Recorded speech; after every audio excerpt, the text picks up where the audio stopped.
গতকালকে অভিযান পরিচালনা করে 3 জন আসামিকে ধৃত করেছি। তাদের মধ্যে একজন স্বীকারোক্তিমূলক জবানবন্দি বিজ্ঞ আদালতে প্রদান করেছে, আর 2 জনের বিষয়ে আমরা রিমান্ডের আবেদন করেছিলাম।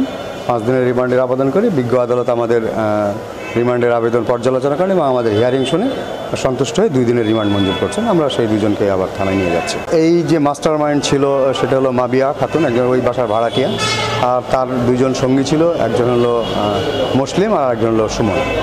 মুসলিম হলো 164 দিয়েছে, আর বাকি 2 জন মাবিয়ার সুমন হচ্ছে যে রিমান্ডে আমাদের হেফাজতে যাচ্ছে। এই জবানবন্দিটা আমার এখনও দেখা হয়নি, সে কি দিয়েছে এটা দেখার পরে জানতে পারবো। আমরা প্রথম থেকেই তদন্ত করতেছিলাম। প্রথম তদন্তে আমরা যখন সাতকে সাবজেক্ট মনে হয়েছে তখন আমরা তার কলেজে যাই। কলেজে যেয়ে তার টোটাল ভিডিও ফুটেজটা আমরা নিই এবং ওই টিচারদের সাথে কথা বলি। প্রত্যেকটা টিচারই বলে যে না, আমার ক্লাসে উপস্থিত ছিল। আর ওর যে ভিডিও ফুটেজ সকাল 8টা থেকে দুপুর 2টা পর্যন্ত, 8:30টায় ক্লাস শুরু হয়, 1:10-এ শেষ হয়। এই পুরো 8 ঘন্টা 2টা ক্যামেরা 16 ঘন্টা ভিডিও ফুটেজ পর্যালোচনা করে দেখি যে সে যথাসময়েই সেই তার ক্যাম্পাসে প্রবেশ করছে এবং যথাসময়ে সে বের হয়ে যাচ্ছে। এবং প্রত্যেকটা ক্লাসের টিচার বলছে যে না, তারা উপস্থিত ছিল।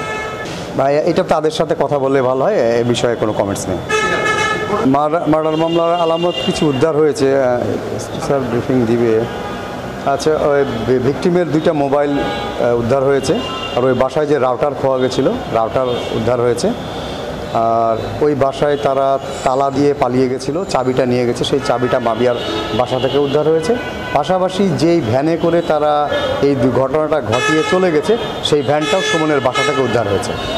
মাবিয়ার চাবিটা তার চাউলের কন্টেনারের মধ্যে লুকিয়ে রেখেছিল, সেখান থেকে আমরা উদ্ধার করেছি।